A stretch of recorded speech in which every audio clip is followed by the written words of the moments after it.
சாரும் ரொம்ப தப்பாக நடந்துக்கிறாங்கண்ணா.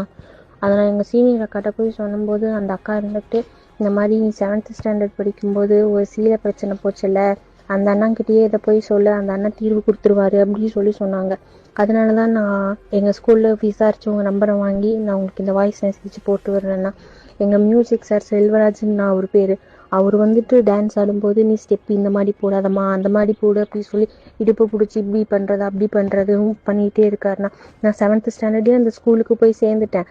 இருந்தாலுமே அந்த விளைவுகள் வந்து இந்த இப்படி இருக்கும் அப்படின்னு சொல்லி எனக்கு அப்போ தெரியல. ஆனால் எங்கள் சீனியருக்கு அப்பவே சொன்னாங்கண்ணா, இந்த மாதிரி நீ இந்த மாதிரிலாம் பண்ணுவாங்க, நீ வந்துட்டு இதை விட இவங்க மிரட்டு அப்படிலாம் சொன்னாங்க. ஆனால் நான் வந்துட்டு அது அப்போ பெருசாக எடுத்துக்கல. ஆனால் இப்போ வந்துட்டு அது எனக்கே வரும்போது ரொம்பவே பயமாக இருக்குண்ணா.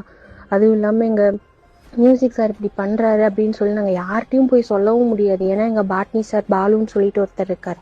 அவர் அதே மாதிரி தான் பண்ணுவார். என்கரேஜ் பண்ணுறன்ற பேரில் முதுகு பிடிச்சி தடவுறதும் தொடைய கை வைக்கிறதும் அந்த மாதிரி தொடைய பிடிச்சி தட்டுறது அந்த மாதிரி தானே பண்ணுவார். எங்களுக்கு என்ன பண்ணுறது ஏது பண்ணுறது எதுவுமே தெரியலண்ணா. அப்புறம் நாங்கள் விசாரித்தோம், இந்த மாதிரி நீங்கள் தான் அந்த ஸ்கூலில் தீர்த்து வச்சுருந்தீங்க.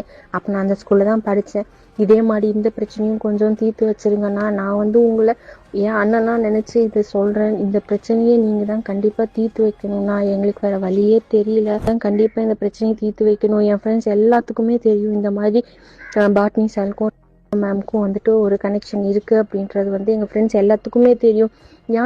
எனக்கு நான் ஏன் இப்போ இந்த பிரச்சனையை வெளியே எடுத்துகிட்டு வரேன்னா, எனக்கு அடுத்து என் ஸ்கூலில் என் தங்கச்சி ஒருத்தி இருக்கா. அவளுக்கும் இதே பிரச்சனை வந்துடக்கூடாது. நான் ஃபேஸ் பண்ணுற பிரச்சனை அடுத்து அவளும் ஃபேஸ் பண்ணிடக்கூடாதுன்றதுனால தான் நான் கொண்டு வந்து கொடுக்குறேன் இந்த பிரச்சனையை உங்கள் கையில். நீங்கள் தான் கண்டிப்பாக இதை தீர்த்து வைக்கணும்ண்ணா. ப்ளீஸ் நான் கண்டிப்பாக இதை தீர்த்து வச்சுருங்க. என் ஃப்ரெண்ட்ஸ் எல்லாத்துக்குமே தெரியும் நான் இந்த மாதிரி பிரச்சனை எங்கே போயிட்டுருக்கு அப்படின்னு சொல்லிட்டு. எல்லாருமே வந்து பயப்படுறாங்கண்ணா. ஏன்னா நாங்கள் 10th எங்கள் ப்ராக்டிக்கலில் கை வச்சுருவாங்களோன்னு எங்களுக்கே ரொம்ப பயம் இருக்குண்ணா.